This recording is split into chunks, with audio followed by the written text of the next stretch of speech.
We are live. Oh my god, I am so excited. I need to contain myself. See, my excitement just flew through your phone. Do you see that? That's what happens. My energy is coming in hot. All right, with that being said, welcome to the inner room with Out of My Damn Mind. This is the space where walls fall away, where stories don't just get told, they land, messy, real, and alive. Here, writers open the doors to what drives them, what haunts them, and what keeps them going. Every voice has its own rhythm, its own scars, its own sparks, and together we trace the threads that hold us, break us, and connect us all. It is not often, but apparently I decided the month of April was Leo Center, and my last co-host and now my current co-host and myself were all Leos, and I am super excited to have the amazing Kristina Ray return. Thank you for joining me today. Thank you for having me. Like literally always. I have claimed you as one of my favorite people, so I appreciate that. You know, you're here. Your energy is always great, and I'm excited because if anybody's new here, Jerry, Zoe, Amber, Sarah, Andreas, I curate 20 questions for my co-host, but this one is a special themed one. It's an embodiment themed one, and I think Christina is literally the perfect person to have this conversation with. If you're like me, don't worry. Not all of us know what the hell that means, but we're gonna stumble and bumble and figure it out together. So I love that you love my chain. It is like my favorite thing. It's so basic. It was my 30th birthday gift from my sister. But thank you. But yeah, so I'm gonna shoot with my first one. I'm just gonna be real. I hear embodiment and my brain kind of short circuits. What does that actually mean in plain human terms to you? Okay, well, and again, I think I said this last time that when I first kind of started on my spiritual journey, I didn't know what anything meant. Like, I didn't know any of the lingo. I didn't know, like, seriously, words like awakening and enlightenment, no one was saying that yet. I didn't know those words. So I didn't know, nobody was talking about healing. No one was talking shadow work. No one, I mean, like this. So when things started happening to me and I started figuring things out, I didn't know what to call it. I didn't know what it was. I just was doing it. And sometimes I would make up words to so I could communicate. you To know, kind of explain what you were feeling to somebody else, right. yeah.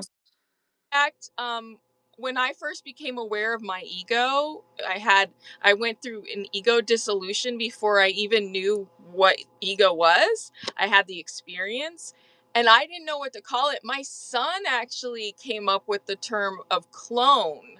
And that's what Mhm. I called it for a long time because I didn't know the terminology. So right away, I want to say you don't have to know what anything means to actually experience it. So some of you may be experiencing embodiment even though you don't actually know what Oh, that means. that's yeah. So um so for me, embodiment, and I'm just like anything, everybody's going to have their own, perspective and way of understanding things, but it's basically taking the concepts and ideas that are in your head and things and bringing them into your lived experience. So That is you can, great human terms, by the way. I love the way that you kind of made that very human. Thank you. I'm glad because, I'm just working with how I would, explain something. It's not like I went and, read a book on this or anything. So, so for me, we can understand something and we can know what it means, but that doesn't mean our heart or our body understands it and knows what it Mhm. means. So, embodiment is living, finding a way to live out what you think or these ideas that you hold. And that's not to say that once you start embodying something that it's like completely permanent. Like, you can sometimes find yourself not aligned with something that you were, things can come in, triggers can happen, trauma can happen, stuff can happen to where you find that you're not quite as close to that embodiment. And sometimes it can take you a while to get back to it. And other times, um, especially if you've been practicing it for a long time, it might just take, a couple breaths and then you're back. Exactly. Yeah. Hmm. So um so it's not like there I think there's like this fear of being a hypocrite a lot of times. And so anytime we find ourselves not necessarily living up to something that we have ever talked about or have ever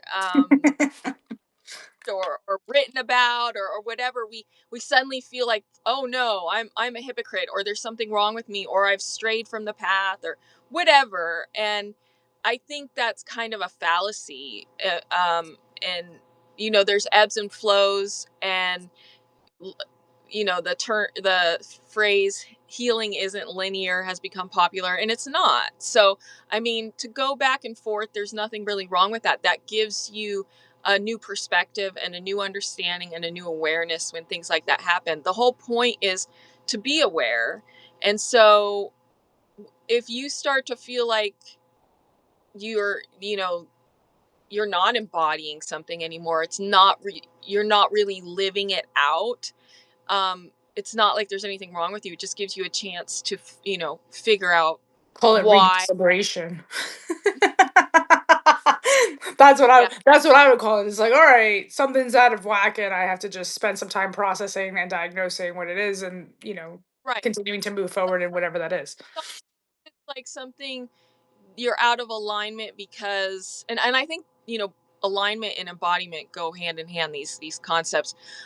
I think that sometimes when you're out of alignment, it can be because of something you're doing, because of something, you've started or stopped doing, or it can be something like that. Other times it can just be like your mental diet, what's coming in, what you're watching, what you're reading, what you're listening to, all those types of things can affect that.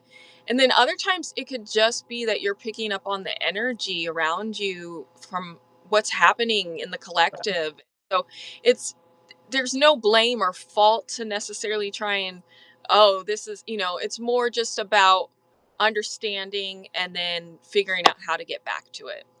Yeah, I love that. I love all of this. I love where we're gonna go because this is just like the little here's a little peek of what this conversation will lead. Because there's a lot of things that you touched on that I feel like I had like other questions that may dig a little bit deeper in. But real quick, just wanted to welcome in a couple of guests, and I see a couple of comments. So, uh, Laura, Susan, RG, the secret ingredient, motherhood. Thanks for joining. Elijah says you could feel contradicting feelings, and I think it's those in those moments where you also have to like decide to give yourself grace because it's also okay, right? I think Yes. that was the point of what you were saying. Uh, Diana, thanks for joining Notes for the Hill. Hello, hello. Elijah also said can feel both confused and understand it. I love when I'm in that space, right? Because it's like, damn, I feel like I'm confused, but I also understand exactly what it is, and it's like it's just because when we understand it and it's not what we want, I think that's why it leaves us confused. It's like right. why couldn't I have it like that? Even though I understand why it's like this, I don't understand why it can't be the way that I want it, you know? Yeah, I do understand. And I think a lot of people probably could, if they're honest with themselves. Beautifully Broken, thanks for jumping in. She just wanted to say hello and show support. Love what you do here. Going geocaching with Chief. Have fun, stay safe, cash flow collective. Thanks for joining. Notes from the Hill said hello. The secret ingredient said Christina with a pretty red rose. Elijah said it's so fun. Yeah, exactly. All right, now that we've caught up a bit, thank you all for being here. We are just getting started. If you don't know the lovely human here, well, I don't know where she is on your screen, but that's Christina, and then I'm obviously out of my damn mind, also known as Marlena. Um, I have amazing embodiment themed questions for Kristina. So please stick around. If you guys have any questions about anything that we're talking about, feel free to drop it in the chat. We love having a all-included conversation. What's a recent moment where you caught yourself being completely out of alignment? Um, so let's see.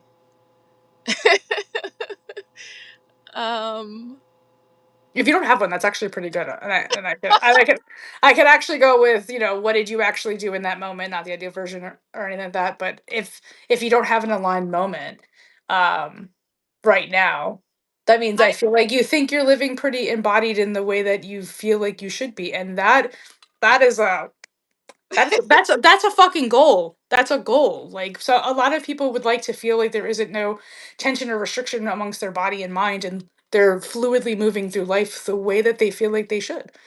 So I can respect it. I well, I can say that, I mean, I'm not sure how recently this was, but I do have, I For mean, example, yeah, so like a while back, I feel like I was working through where I would find myself with a challenge that I didn't particularly want to face. Like, I would, these different things were coming up, and I would notice it would send me almost into like a panic. So I could, everything was going great. I felt, you know, like I'm embodying what I believe, and I'm in alignment. And then suddenly something would come up that I felt like I basically I just don't want to face it. It's not anything I like, and I would sense like fear and panic, like, and it would be with something where I would feel like I had to take immediate action. This is what I started noticing, is that these things would come up in my life, and I'd suddenly feel like I have to know what to do right now, and I'd start to feel panicked, and I would, for a long time, when that would happen, I would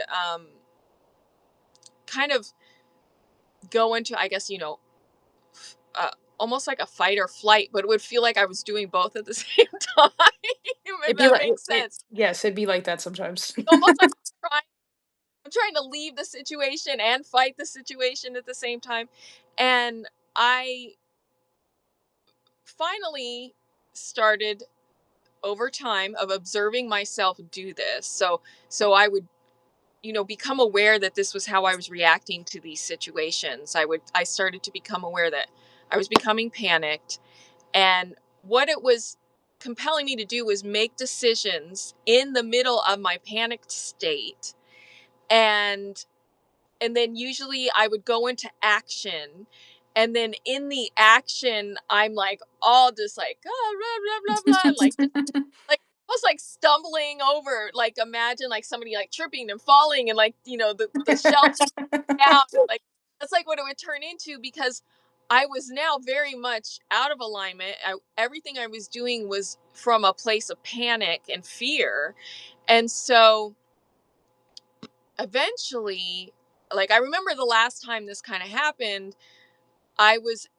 what I did, I shouldn't say the last time, the last few times this happened, what I did was I resolved I wasn't going to do anything until the panic dissipated.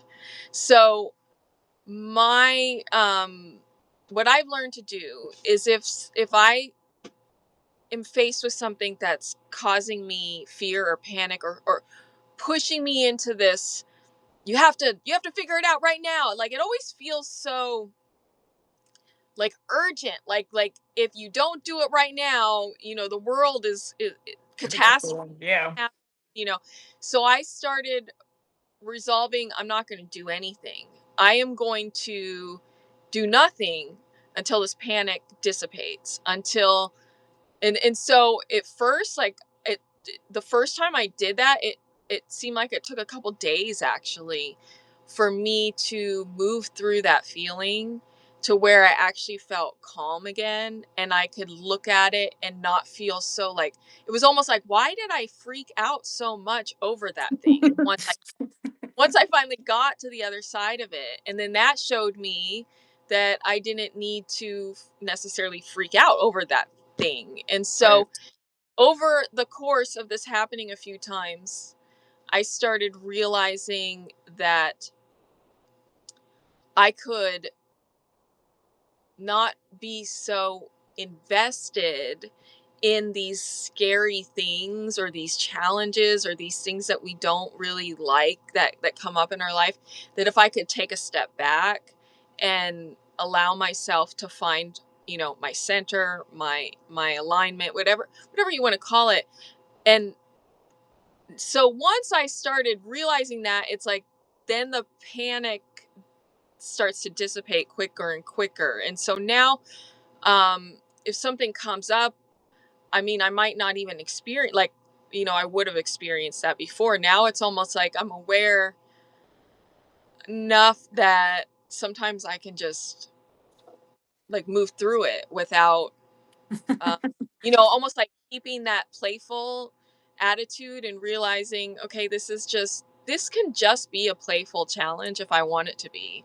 I can treat this as a game if I want to. And so, that's kind of, I feel like it's still really new for me, but I feel like that's where I've, been coming to lately.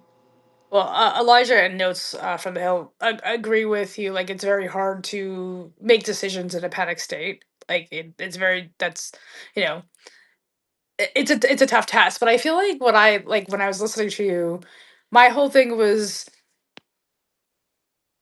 I have like I've always had like such fast reactions. Like, I don't know if other people have, but it's like I don't even like think like I used I'm getting better. I used to have very fast reactions in whichever directions they were, and I feel like sometimes I just wrote about this in like my what comes out when I'm under pressure or whatever, and I just feel like that was like a very problem solving self, like, oh, I need, this is a problem I need to figure out. And I feel like as I've gotten older, instead of me panicking at the problem, I'll just have like a resolution. Like, it's like that's what has been developed and transsolved from it. But it is still sometimes harder for me to like know when to take the step back. Nothing I continue to do is going to make this situation better, and really Right. just let it sit and be for a bit before I try to come back. And I think that that is something in time that comes with skill. Because I don't think it's very easy for a lot of people to just like, when something's in your face and it's acting like you're saying urgent and on fire, and it's like all of a sudden like this is a thing. It's, I think it's hard for, most of us, some of us, all of us, none of us, um to just be like, no It's biggie, hard. no It's biggie. hard. Yeah. It's hard to just like live normally with that there. Yeah. It's like you you want to give it all your attention, all your, your worry, your stress, whatever. You're going to focus on it, even if you're like that's what happened the first time. Even though I was like, I'm not going to deal with this right now, I'm going to wait till this panic subsides. I still couldn't just like move on and just go about my day and be and do normal stuff. Right. I was still, So he just had to sit there and like meditate and like move around and meditate and like say, it was like I couldn't really just go. I mean, there was no way I could have just went and read a book or wrote it was like I was too consumed by it. right, And so, and I think that's what pushes us to want to remedy it, is because we feel like we can't live normal until we do. right, I think for me the goal is to be able to be able to go, well, okay, that thing is there, and it's something that is there, that it's a challenge that I have to face, that I'm working on, whatever it is. But that doesn't mean that it has to take over all my everything in my life. It doesn't mean that it has to come in between. Like, I don't know if you've ever noticed this, but when things like that happen, you have a hard time, like if you're talking to people, you're having a hard time listening to what they're saying because you're like in your head. This is like the opposite of embodiment. You're like so in your head that you're like completely disembodied, almost like it's you're Yeah. not even aware of what you're doing. And like if you try and sit down and watch a movie, you don't know what you watched. If you try, because you were just thinking about that, you were in your head doing that. And um so my goal is to not to let these things basically control me, and to be able to stay connected to my body, to myself, to stay in alignment despite those things being there, and to eventually look at it as if, well, okay, so I don't really, that's not my favorite thing. I don't necessarily really enjoy that, but I can like when you're a kid and your parents are like, let's make a game out of cleaning up. It's kind of Yeah. like that. Yeah. It's like you can get some joy and delight out of these things that you used to think were just, awful things that you didn't want to deal with. There is a different perspective, and that's what I'm learning. Mm. Yeah, I think for me, what has been able to really help me is thinking about it from a real sense of I'm a soul and a human experience. This is an experience. This is just an experience. This is like Right. this all is just an experience. Like Yeah.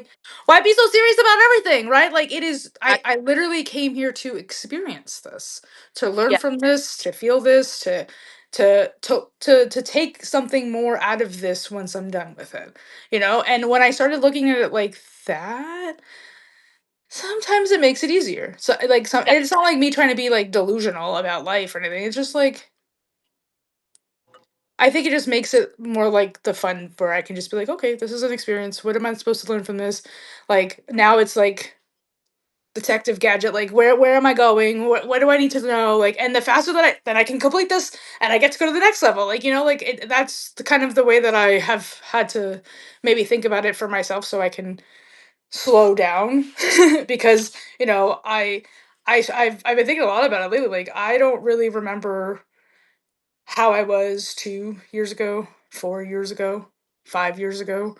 I think I'm a lot different now. And I think I'm so far from those versions, and that's why it's kind of hard for me to reflect on that. So I do feel like there are levels, or however people want to look at it, to continue to get to where you are your truest self, you are embodied in why you're supposed to be here. And maybe, at that point, life gets boring. Who knows? I don't know. So why not just enjoy the ride until you're there? Um, But before we get into another question, there's loads of comments, but I just wanted to welcome in the bathrobe guy. He just says, greeting everyone, peace, love, and kindness. I always appreciate you popping in and sending that. Notes from the Hill said, it's like being curious, like, how can I respond to this? Yeah, and I think when you have that type of approach, I think you're less likely to feel like it's urgent and, oh my God, and like reacting from panic, as Christine was saying. So, you know, Yeah. um, I think it's helpful that everybody finds a perspective that helps them kind of be able to shift this from panic to fun or however joy or gratitude or however you want to the positive angle of all of that stuff. Even if you just have to feel a sense of, maybe you're not able to feel joy or like positive emotions, if you can at least start feeling neutral about it, you are on your way. Mhm. So that's kind of where what I started with, just trying to feel neutral about it, not so, and you know not so, like this Yeah. is just Yeah. so Uh, Calibrated Chaos said they just got out of the movies and hello. And I'm like, now I need to know what movie. Like you can't say that. Did you go see Michael Jackson? Like my mom did, said it was great. If you love his music, go see it. I'm like, it's not giving the whole truth. It's not giving the whole truth. Elijah, thanks for stopping in. We adore and love you as well, my friend. Please be safe up there. And yes, Michael Jackson. Good. I hope you enjoyed it. Since you're just joining us, this is Kristina Ray, and we're gonna talk. We're just talking a little bit about embodiment, which is not being calibrated. So I'm supposed to go. I'm supposed to. My sister wants to go take my nephew to see it because it's history. Apparently, he's part of history. So But I want to shift a little bit. You recently wrote about intuition. So when you say intuition is reading what we're already broadcasting. How do I know I'm not just overthinking or spiraling? That's a good question. Um, so intuition is one of those things that it's really a personal thing. So even when I talk about it or write about it, I'm writing about it from my perspective, and I do understand, because it is something that's so, I mean, it's not a it's not really a tangible concept that we can all agree on or even define. So It there's can't be quantified. You know, everybody's right. experience with it is going to be different. I get what you're saying. And so I say that because different people are going to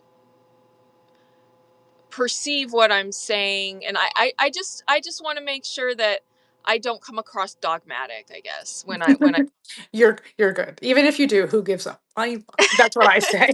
Because that means that somebody took it in probably in the incorrect way, and that says more about them than to you. So don't you worry about that, my friend. so with intuition, it is something that is felt. Like you said, how do you know you're not just overthinking or spiraling, or um it's something that I feel like you feel it more than, sure, it can show up like images and thoughts and words and things like that, but it's also accompanied with like a feeling in your body. And with intuition, it feels more expansive, Mm, where being stuck in your head and overthinking things has a tendency to feel more constrictive.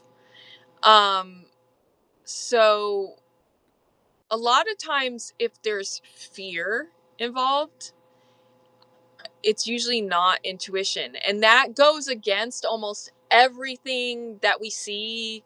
Like when we like movies and TV and books love to like talk about intuition as if it's like you you saw something was going to happen, and it's like almost like this dun dun dun, and so you didn't get on the plane and that day, mm. and so you Yeah. avoided whatever. That's very true. That is very true now that I think about that. Like that is definitely a misconception that likes to be Hollywood, I would say. Like glamorized a bit. Yes, and I think, but then it's become almost part of our, I feel like, the collective psyche to see it that way. So Mm. that I notice, I mean, on Substack, I will notice this a lot, is in like notes and stuff, like people will talk about almost like they had this their intuition told them something, and a lot of times it is like about this bad thing that was going to happen, and it told them that, and so they were able to avoid that. And I'm not going to say that your intuition never will help you avoid things. I'm not, but it's usually not accompanied by this like sense of doom or fear. It's like you probably won't realize that that your intuition is moving you in a certain way till after the fact. It's when you look, until you look back on it. So intuition, it generally, it has a feeling of like, I would say, you feel good, you feel, there's this like expanded energy when you feel it. And um again, though, I mean, it might be showing you sometimes something to show you that you are off track. So it's not like it'll never show you anything of that nature.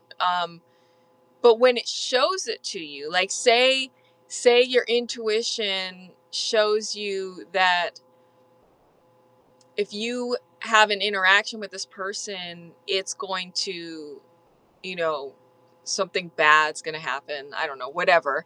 Right. And and so you feel like I better not do that. I should avoid that to prevent this bad thing from happening. Um that's not really what intuition, in my opinion, is usually trying to tell you. It's usually just showing you that in your state right now, in your current state, what you're cultivating inside of you right now, if you have an interaction with this person, this is what's likely to happen. It's showing you that so that if you want to have an interaction with that person and you want something good to happen, you can now realign yourself. You can now do something about it. You can change the way you feel and the way you're thinking about it to where you change that prophecy. See, Right. it's like we think like intuition is showing us these prophecies that are set in stone. Like prophecy, if we want to use that term, because that's where like this all kind of comes from. It, it's not, nothing is set in stone. There is no like, this person is destined to do this. It's Right. all, we're deciding all of that moment to moment to moment. So if you see your future, if your intuition shows you something that's coming up in your future and you don't like what you see, it's showing you that so you can do something about it. Mm. Not so that you can say this is what's going to happen, and oh, I'm so glad I can avoid all that. It's showing it to you so that you can do something about it. I feel like I had a really intuition driven day, and the way that people probably are going to be like, all right, maybe you're stretching it, but I feel like it's when I make decisions that I don't even think about, that's when I'm like, it's leading. And today, apparently, it was a care for me day. I woke up this morning and literally 8 o'clock in the morning, I text my barber, do you have an opening? He was like 9 a.m. So an hour later. And I was like, cool, I'll be there. And it's like, did I need a haircut? I don't know. I probably, because probably for days I was like, I need to fix this or whatever. So like boom, boom, boom, woke up, made the decision, went to go get my haircut. Then I was like, you know what? I'm gonna get myself a bagel. But I'll be good. I'll get a whole wheat bagel. I'll treat myself to breakfast. I put gas in my car. Everything was just like a flow of this is what I want to do. And then I treated myself to some type of special honey, right? And that was just me making like decisions without really feeling like I was making a decision. Like I was just doing life. And I feel like that's kind of what you kind of are trying to like interpret what intuition could be like as opposed to what we're constantly shown it is, apparently. Actually, what you described is a very good example of embodiment. You were embodying love for yourself. You loved yourself enough to just tune in and just listen to what you wanted, and going with this flow of love inside of you without second guessing, without going back and forth. Should I do this? Is this good? Is this bad? What if blah, da, da, da, da. you you were embodying self-love, and you were going from moment to moment aligned with that. And so that, I feel like that's a great example of embodying self-love, what you just described. Well, if you guys didn't know, that's how you do it. No, just kidding. But honestly, there are days that when I wake up and it does feel a little bit easier and aligned and smoother. And I try to convince myself that I'm worth $40 every 2 weeks, and like those things. And my sister laughs at me like, "You were always worth $40 every 2 weeks," and I'm like, "Well, I have to tell myself that because when money isn't something that just flows in, which is a mindset that I'm trying to work on so that it doesn't always seems so difficult. So that's the consciousness of me just being like, no, I can always get it back. Like it'll Right. always come back. I am worth the $40 or the $10 for my breakfast or whatever amount. Like it is worth it for me because guess what? I was happy all day. All day. And why wouldn't I be? I had the opportunity to sit across from Kristina Ray again. Come on now. I had to look spiffy. I didn't I have my barber every time I go, and he's like, you want it short again? And I'm like, yes, get on the plan that we're doing buzz cut until I say otherwise, okay? So every time I come here, it's gonna be buzz cut until I say otherwise. Until for some reason what's speaking to me is grow the bitch out. Let's have some hair on your head. And right now that's not where I'm at. So I do appreciate this conversation very much. So like thank you for sitting here with us. Carlos and Nicole, thanks for joining. Notes from the Hill said to speak your mind, and then also said, I feel like I know when it's intuition now because I've missed it so many times. Now I like grab on it, and I do feel like that is part of the process, right? Yeah. Like I always used to tell, because before in my previous life when I was a retail store manager, I used to tell my associates like, um the sometimes the fastest way to succeed is to actually fail. Mhm. Like you learn more from your failures than you do from your successes, right? So Oh if you're yeah. always winning, then you're never tweaking anything about yourself. If you're always failing, not always, but if you fail, then you learn, and then that's sometimes a great thing. Yeah, definitely. Like, I know when I first started learning about intuition years ago, I started recognizing the times when I said, I should have listened. And it was like I was becoming aware that there had been something inside of me that kind of told me something. Mm, It was like almost like I wasn't giving myself permission to listen to it. I felt like mhm. I ignore that for some reason. And this is like so long ago. Now that seems so weird to me, to think that I would think that I shouldn't listen to something inside of me. But back then when I was first kind of starting on my spiritual path, I had been conditioned to, listen to logic, listen to the Bible, listen, because I had come from an evangelical Christian background. And so it was like you listen to those things, the stuff that's coming from inside of you, you can't trust. And it's the opposite, in my opinion. Listening to what's inside of you is what you can trust. Right. Sometimes those voices out there, those are the voices you don't necessarily, you want to be careful and make sure they're in alignment with your inner voice. Right. Yeah, I think I've ventured this world for a really long time being very naive because I'm not manipulative, that other people are not manipulative. And Mm-hmm. and to discover how wrong that is was fascinating for me. Um Beautifully Broken said, hell yeah, big opposite. I just yeah, anyways, um there was another question I wanted to ask you a little bit about the intuition, but when you said I should have listened, I literally was like, oh, I have said that a lot to myself. Not, I don't want to say a lot, but more than enough. And I still feel like I have those moments where I'm like, damn, I knew I should have done something different. Like I call it out in the moment. So it is fascinating that we do know. We always know. All right. Have you ever felt like your intuition was loud but still wrong? Or was it just showing you where you were at mentally? um, I don't know that I've experienced where I felt like it was wrong. Um, I think there were times when I almost wanted to think that. Mm, Like, I think there were times in my life where I I had intuition about something, and instead of taking the time to figure out what I could do, or like to do, like to really go in and figure out how to change what I was seeing, I just decided to almost like pretend like oh no, that like it's almost like I convinced myself that I did that even though I didn't. Like I wanted to tell myself that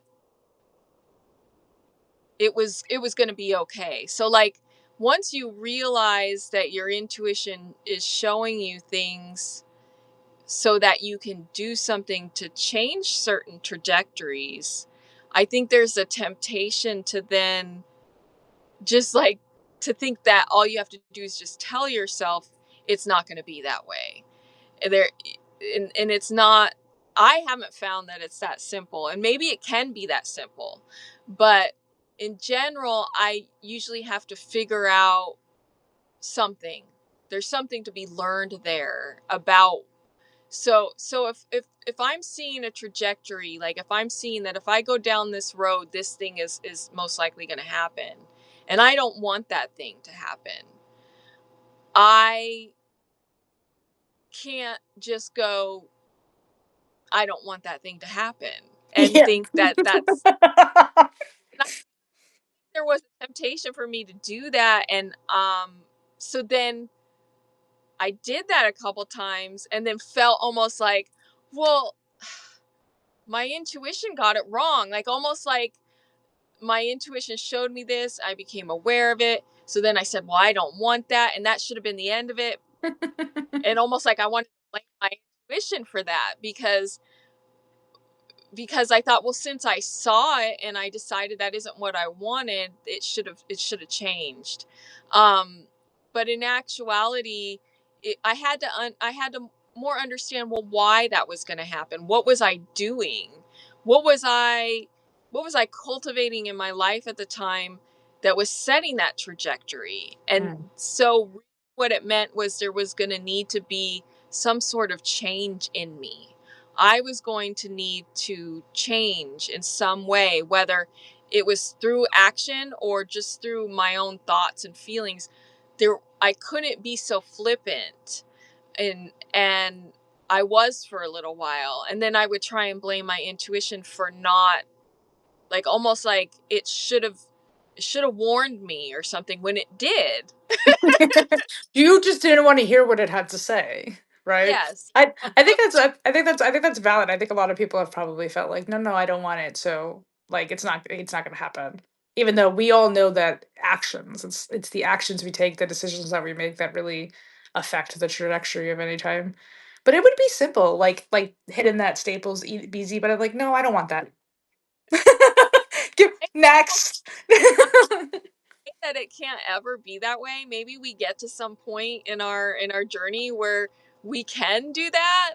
Um, I never say never, but I just know for me personally, usually if I there's going to be some sort of, and there have been times where I didn't even have to take action. It was a matter of me going inside myself and changing the way I thought about somebody, or Mm. changing the way I thought about the situation. I realize I'm having a conversation with this person in my head, and I keep seeing them do this, and I keep seeing them act this way, and I'm going, well, why, when it's happening, I'm going, why do they keep doing that? Well, because every time I think about it in my head, I'm I'm actually cultivating them acting that way. And so it was a matter of me being able to consciously think that they were capable of being different in order to change the situation. So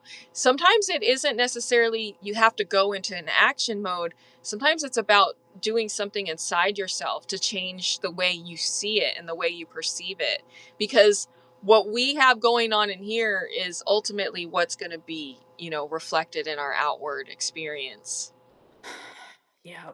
See, the problem that yeah, I know that's true. I very valid. I completely agree with it. The problem that I have with it is that I have way too many thoughts. And that's why I think sometimes I am stagnant or feel stagnant is because I'm not allowing myself any room to breathe mentally.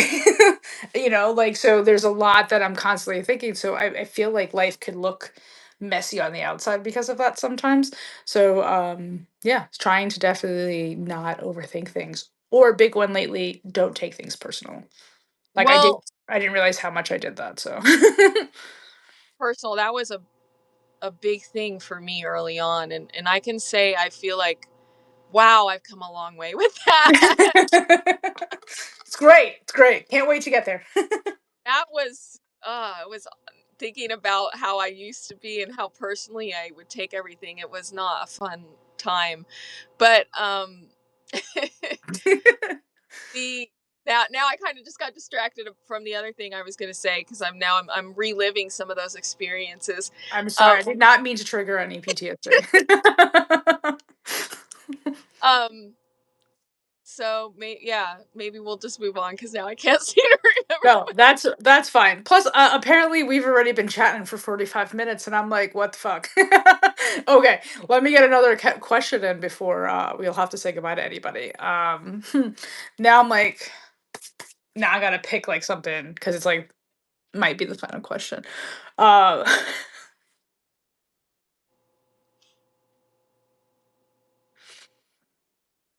how do you know you're actually changing versus just thinking about changing? Um, I think a big thing for me that shows me that I'm changing is the way I react to life, the Mm. way I react to things. So, um, I can very clearly, just like we were just talking about taking things personally, I can very clearly look at how I react to somebody saying something, um, versus how I would have reacted to them saying it years ago. Like years ago, they could have said a certain thing, and I would have ruminated on this, wondering, why they don't like me, what I did wrong, if they like me, what, why do people reject me? Why do they treat me that way?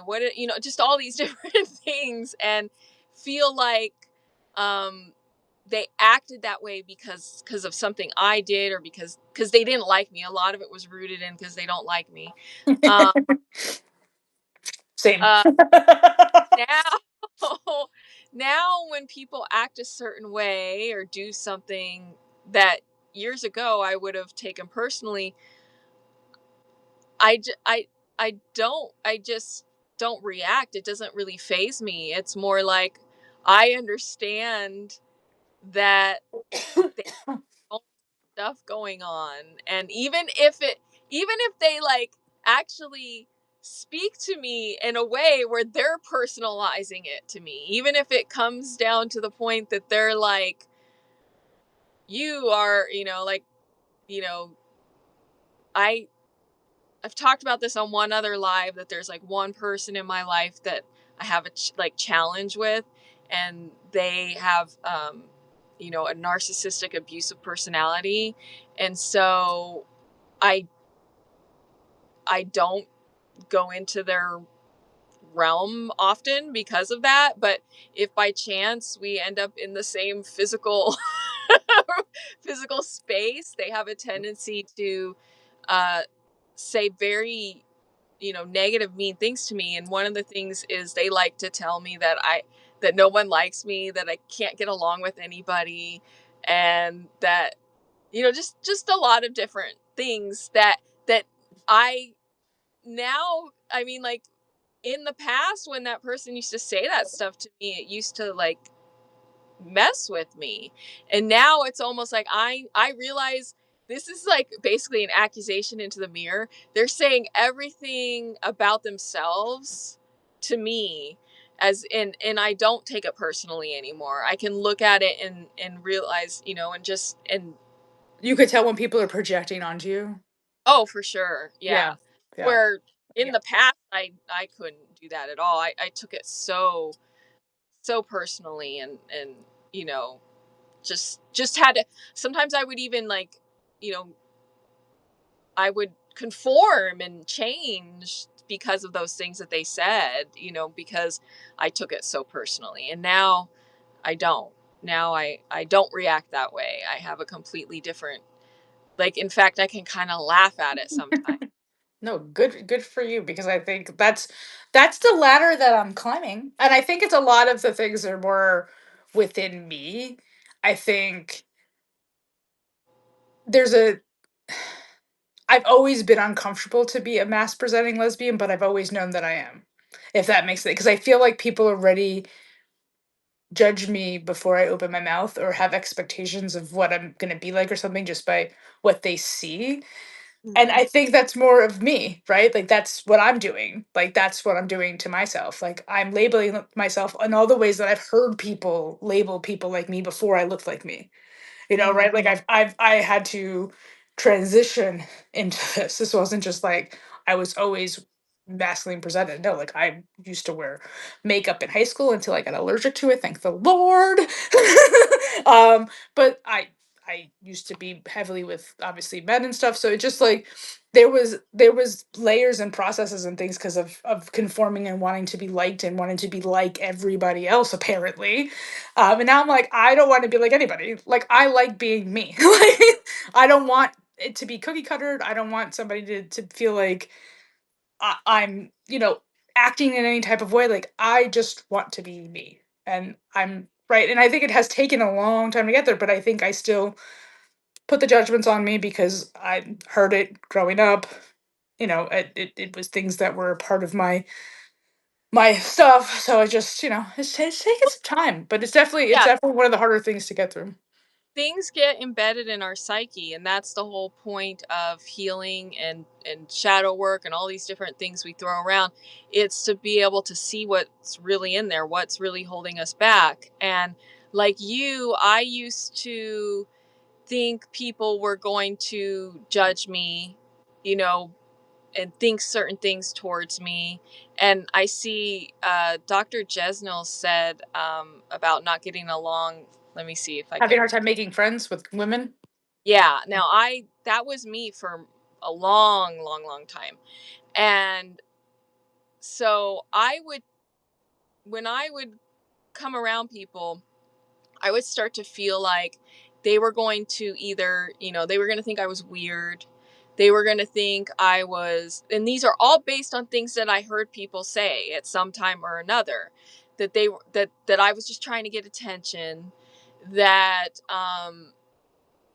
you know that that there was, that they were going to think there was something wrong with me, that, and with women, I would think that they weren't gonna like me, that they were going to, that I couldn't trust them, that that they might stab me in the back. They could be nice to me in my face, but then they wouldn't, you know, actually be nice to me when I wasn't around. And so Mhm. I had all these, ideas. And when I would just come around people, I would kind of expect them to treat me that way. And I I got, you know, I had a lot of social anxiety during that time, and I would basically clam up when I was around people because it was easier to just go, to just not show myself, and then and to be able and just kind of like like project that they were going to judge me so that I didn't have to feel the pain of them judging me. So I would like almost like reject and judge myself first so that I didn't have to actually experience it. And Isn't that crazy though that we do that? I did that But for a very, very long I, time. I think I've become self-aware that that's what I actively have been doing to myself. And like instead of like because even like when people are like, oh, what you're so nice or you're such a light or like whatever, I'm like, what? Like so it's just like why do I have a hard time thinking like the positive version of me? But I'm always holding on to like people are looking at me, people are like, judging me and like so I yeah, speaking to my soul, my friend. So me, one of the things that I noticed that changed for me, because I honestly, I don't do that anymore. What I just described, I don't, like think that I don't think people are gonna treat me badly anymore. I don't, and it's very strange to say because there was like so much time in my life where that was just how I operated. But for me, what really changed it was I stopped being so self-conscious about myself when I'm around people. So it used to be that when I was around people, I was constantly thinking, what do they think of me? I was constantly like concerned about how I was. I mean, anybody who's done a live stream probably can tap into what I'm talking about, because when you do a lot of people, the reason why they don't want to do a live stream is because of that, what I just said. Like, you're thinking about, what are people thinking of me, what are, and then you get on and your heart starts beating. This, I'm pulling this from my first couple of live streams, how it felt. It's like my heart Yeah. starts beating and I'm like, ah. You're like, you're you know, you're worried about what they're going to see and what they're going to think and all these different things. Well, that was like how I was anytime I was around people. I was always thinking about them, thinking about me. I wasn't thinking about them, I was thinking about them thinking about me, if that makes sense. And then at some point on my spiritual journey, I became so like in love with humanity. I don't know how else to word that, but I became so, I just started to love people so much that when I was around them, I was so focused on them and listening to them and hearing what they were saying, either through their words or through their energy, that I would forget about myself. I Mm. would forget. It would, I wouldn't like care. It didn't matter. I didn't care what, I wasn't caring about what they thought of me. And that's really what kind of broke me, of projecting this idea of how people were going to judge me and what they were going to think of me. And so at first it wasn't consciously like I was like, and I'm not going to say anything against affirmations of this sort, like where you do affirmations where you're like, people love me, I'm magnetic. I'm not saying, but I didn't do any of that.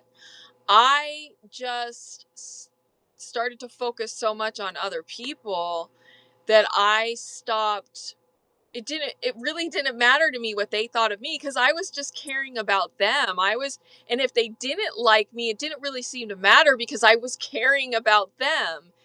And then something shifted at one point. Then at some point, people started saying things to me where they were like, you're, like you said, oh, you shine, you're light, you're this.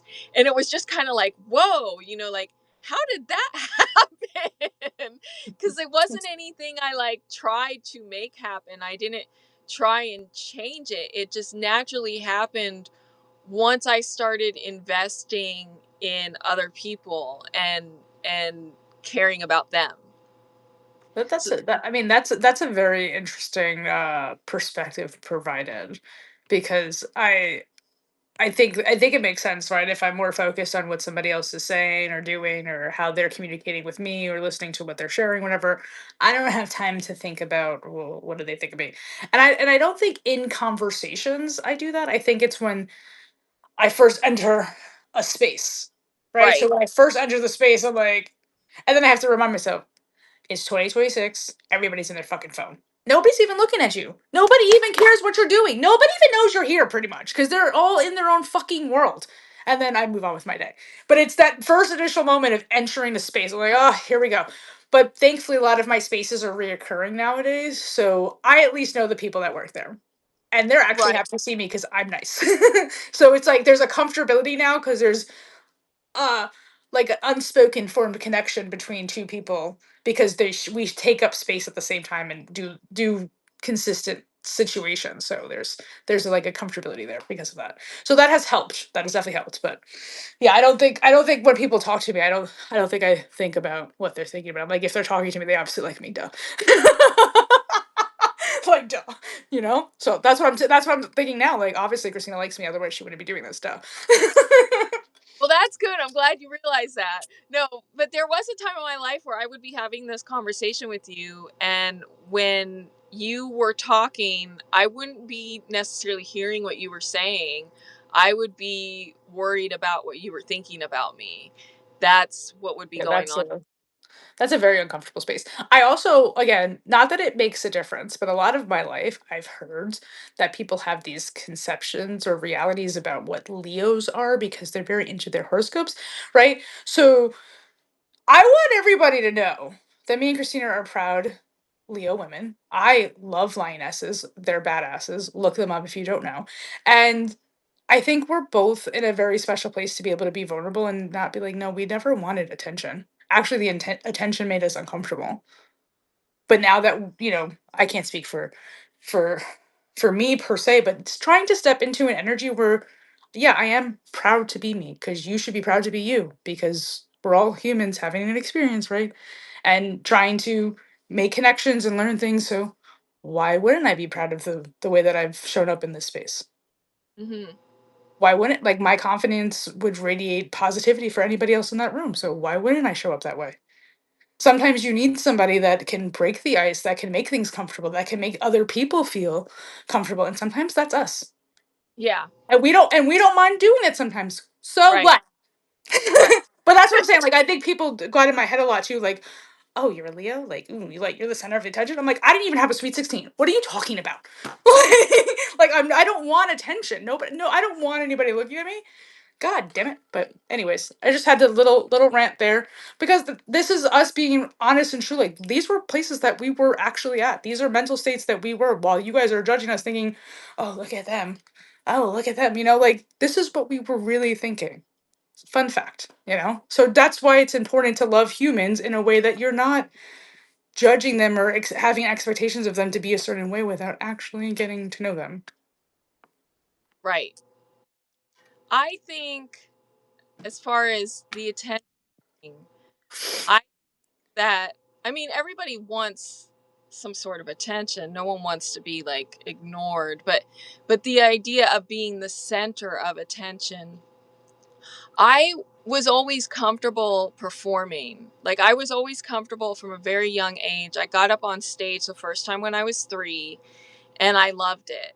And so I did a lot of performing. I've all sorts of performing, dancing, acting, singing, you know, I don't know. I preached for a long time. I mean, like I've been up on stages, Stages. been the center of it. So the next time you come back, we're having a talent show, is what you're saying? No, just kidding. Just kidding. Keep going. But yes, keep going. So so I was always comfortable with that, and it seemed like people were always comfortable with me getting attention in that form. Hmm. What my surroundings seemed to be more upset over and feel like they were pointing the finger at me was like in day-to-day activities, like you just walking down, the hallways at school or something. Like I was always accused of wanting to get attention. And part of that stems from the fact that, and I've talked about this other places, I enjoy um I especially when I was younger, I enjoyed pushing people off script. And Hmm. what I mean by that is, and Ira, I can't remember his whole April. name. Yeah. The one who he does poetry, and he did radio. He was a DJ for a long time. I can't think of his whole thing, but he brought up the word. It's a Native American word. I'm gonna totally butcher this, like Hayakon or something like that, but it means um like contrarian Hmm. or sacred clown. And he basically, when I described what I did, he said that's how I was what I was enacting in my life, what I was embodying. And from a young age I became aware that people, well, I wasn't sure if they were robots. I thought maybe I was, the only person that had a brain. I'm not joking. Like No, I think I I think you touched a little bit on this in the first one too. Yeah, I Right. think. Yeah. So I like to like do things that would make people go, like kind of push them off script. And it wasn't that I was doing it because I wanted to be the center of attention. I was more doing it because I almost felt like I was doing a service to society Like, are they to a robot? Not a robot? this is good for you to see something different in your world, to maybe make you think outside of the box. So like I would, you know, do weird things. Like it started in my own family. Like I would eat ice cream with a fork, or I would sit on the kitchen floor and read a book instead of, on the couch or in my bed or wherever. I would do these weird things. I wore like when I was at home, I always wore my clothes inside out and backwards. Like I just not I mean not always, I just wouldn't pay attention. So I would just throw my clothes on, and a lot of times they would end up inside out and backwards. And I would do it because my family would be like, "What are you doing? Why are you doing that?" And but it made them like, because I don't know, it made them go off their automated like robot mode. And so I continued to do this, and like it kind of culminated in high school where I had a very unique style of dress, a very unique style of makeup. I don't wear makeup anymore, but man, I used to be really into makeup back then.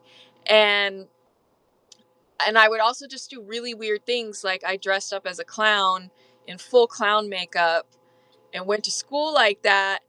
And it was just a normal day. It was not Spirit Week. It was not like, dress up as your favorite character day or whatever. I just did this on a normal day. And so this was the reason why people would be like, you just want attention. And I was comfortable with the attention because it meant that I was like doing something. It meant that I was like challenging them. Back then, I didn't know how to articulate that. I just felt like compelled to do these things. But that caused a lot of people to, say things about me. And then eventually, and I didn't know this at the time, I was wearing, I cultivated my own style, and I didn't do what was popular. And I would wear clothes and makeup that I used to think I was like really ugly. And so I didn't realize that I wasn't. I didn't realize that I was attracting attention from the opposite sex, and that was like, you know, that would make other women feel like I was just trying to get attention. And um but now I look back on it and I'm like, well, so what if I weren't you? Why were you mad that I was doing that? Because you so now I see like, or like, why should I even be feel bad about something that everybody's actually kind of doing anyway? Like why am I feeling like I should hide or shrink away? And when you guys aren't, but for some reason I'm supposed to, um so I guess I'm saying all that to say that I was comfortable with attention if it meant that I was like challenging people. Hmm. And I still am comfortable with attention if it means I'm challenging people. What's funny is I feel like I got out of my car at one point today and I was like, I love when I like make people uncomfortable or something. I said something like that because now that's me like trying to, I guess, in my weird way, trying to turn the thing where it's like, no, I like that, you know, you're intrigued by me, that you're confused by me, that you don't understand me. I like that. Because I Hmm. don't want to be that easily ridden. I don't know how to say that. But you know what I'm saying? Like, so I actually have a lot of respect for you as that young child to do all those things because I don't think I have. That was not me. That was not me at all. It was very much more like conform and try to act and be and look to the best of your abilities because you really can't. And being the only Hispanic in my area, like literally, everybody else is like Irish and other things, and they have the pretty blonde hair and the cool blue or green eyes, and I'm over here like, hi, brown on brown, like on brown. Like, so it was just like I already knew that I stood out, so it's like, no, I have to like go do all the things. Like I have to like the best of my ability, and now I'm like, I don't want to be anything like that. Like I don't. I am so glad that I had that experience, that I have learned from it, and now I'm in a different place, knowing that my way forward is just going to be different, and I'm okay with that. Mm. My husband was a lot like you when he was growing up, because I'll talk about my experiences and he's like, I was not like that. He tried to conform, he tried to do, Just fit in. Like, I just want to fit in. I don't want the extra attention. I don't want anybody thinking. But because I was always so communicative with men, because I had so many similar interests, like, I like all the things they like. I was right, flirting with everybody's dude. Like, I was the right, biggest hoe, apparently. Like, I wanted all the boys. Surprise, surprise, I'm a lesbian. But, like, that was their assumption. I was like, I'm just having a conversation. Like, that's what I had to deal with on a daily basis. I go out with my friends. Everything's supposed to be cool. I'm bouncing around having conversations with different guys because they're my friends. And apparently, oh, you just want everybody. Wait, what? Oh, people. And so what if I do? So what if I was? Like to your point, like, what does that right, mean? Why are you mad? That right. that's what the energy I needed at those days, but I was just like, ooh, let me not talk to anybody, you know. I had similar experiences because I had a lot of, guy friends, and um there was definite times where I would get that type of, like I was just trying to, get get their attention. The thing was, I thought I was ugly, so I never thought I had a chance with any of these guys. So it But was they like, didn't know. But they didn't know that. That's the thing. To your point, no, that's why people should be nicer to more people because you don't know what somebody's thinking or feeling or actually going through. Like that's literally just the sum of it all, right there. But right, Jesus, I want to let you know my phone might die. But okay, I finish your thought. But I just wanted to let you know my phone might die. okay. I think I maybe did finish my thought. I'm not sure. I'm sorry. Well, that's because I really interrupted. My bad. I have a tendency to sometimes do that when I get excited about what somebody's saying. So I apologize. But I have thoroughly, as always, enjoyed having a conversation with you. I think I have a better. I also think I have a better understanding of maybe the direction I'm going into, and there is a weird comfort in knowing that somebody else has had a similar path as mine, even if they took different steps. Because I think it makes again this more human. I love that Dr. Gensel was communicating about the hourglass figure and the perfect rear end. I never had an hourglass figure, but I am Puerto Rican, so I have a nice big booty, and that got me a lot of attention, and I did not like it. And anybody that thinks that that's like I don't think any I don't look at women and I'm like, oh, she must love the attention because look at her butt because I think it gets a lot. So I respect that you're like, yeah, this is not really what it is. So thanks. you know. I have I when it comes to getting like male attention, I think, like, I've definitely gotten, good male attention where it's not like all, but I've definitely gotten my fair share of, you know, n- the grope, people. I remember one time on Venice Beach, like, not just one time, multiple times on Venice Beach where things happened, where it was just like one time these two guys were riding bicycles and they rode by and they both like slapped me on my butt, and I'm just like, whoa, like, and I couldn't even do anything about it because they were on bikes and they were gone, Oh I couldn't man. and I did, I didn't just like, but they were gone. I was never one to just like, no, I shouldn't say there was a time when I would get that type of attention and I would shrink and almost like not know how to handle it, and I would later feel complicit, like almost like I should have tried to stop it, but I didn't know how. Yeah.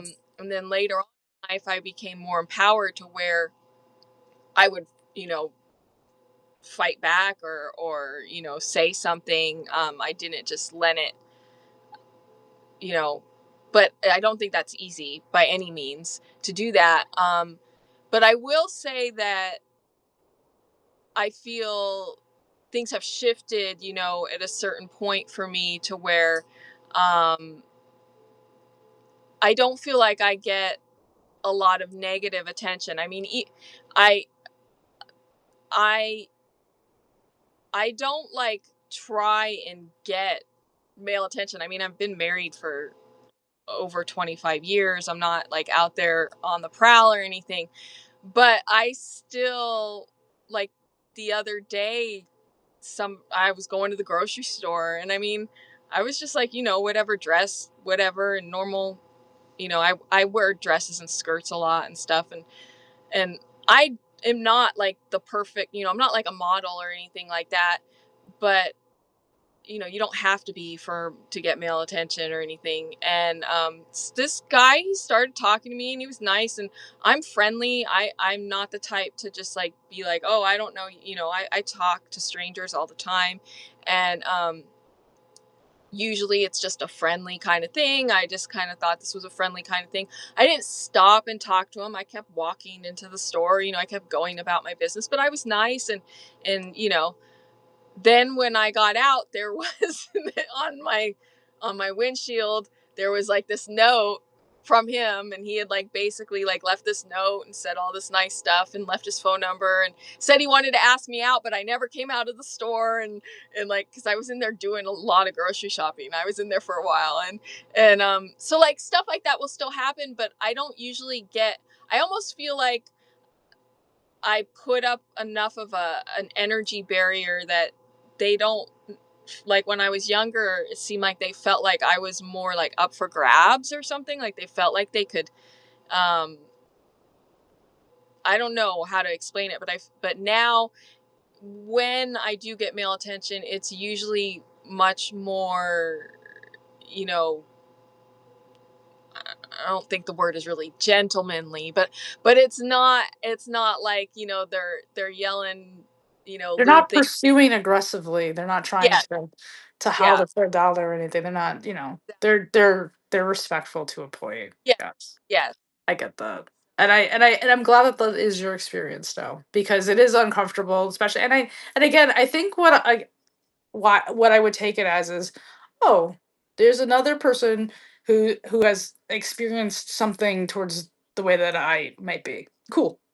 Doesn't mean Right. that I might feel that same way back. Like it's just cool. Like Well, whether you're married or not, whether you're 22 or 82, like you're still probably going to arousal somebody along the way, and that's well, really not like your problem.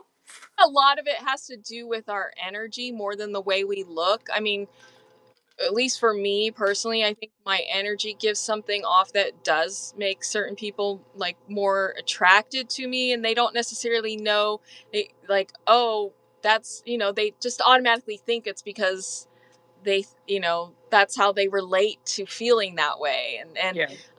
but it's not just with males. Like, honestly, during that same time where I was talking about where I would have more aggressive male attention, I would females could get aggressive with me too. I've had, and I've, been, I'm not straight. I'm pan. I'm open to anybody, whatever they are. I've always, just who you You are were as a person. pansexual before that wasn't a thing? That's I amazing. didn't know. I didn't know what to call it for a long Yeah. time. Yeah, Until somebody said, "Hey, this is what we're calling these people. They like everything." But you just happen to be in a heterosexual relationship. Yeah. And exactly. that's hard for a lot of people to understand. So It is. It is. And so because of that, I somehow feel like I was inviting both because I was open to both. And females can be just as aggressive as males. I've had some females kind of like throw me off with how, like, whoa. they must have So spent too much time next to the males. That's what I say. Because I mean, or never got hit on males, like what we call the golden star lesbians. And their thing is like they like going predominantly after women that they probably wouldn't normally get. But I feel like those are a little bit more aggressive because they have that very masculine demeanor of game, I should say, where it's very straightforward. It's very nice in your face. Like you don't have to worry. Like oh they like me, you know. And I'm sure that could be uncomfortable too. I'm not that way. Not that way. I'm very oh wait, you like me? Oh, now that I know, I'll make conversation a little bit different. But I definitely don't move that way.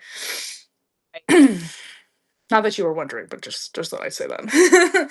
uh I didn't know, I don't know I'm still not one to know a lot of the terminology because I feel my way through life. So a lot of times I just Probably better off. I think that's probably better off. That's kind of, I just want to be what Monica Geller would say, breezy. I just want to be breezy. um, but I don't want this to end without me having a proper goodbye, and I'm afraid my phone is going to die. So I just wanted okay. to thank everybody that is in the chat. Obviously, thank you, Christina, for saying yes a second time, and I will have this out probably tomorrow at some point for everybody if whoever missed it or anything like that.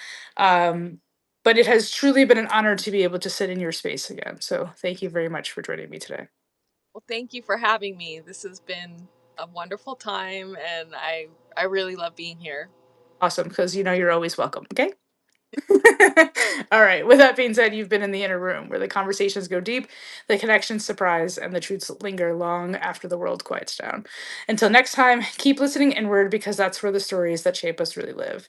And if you want to continue this conversation, tomorrow there will be a companion journal prompt post that you can also read with this. So I hope you all have an amazing day. I'm going to have a great night because it's almost 8 o'clock here. So I adore you all, you beautiful humans. Thank you again. Have a good day, guys. Bye. Bye.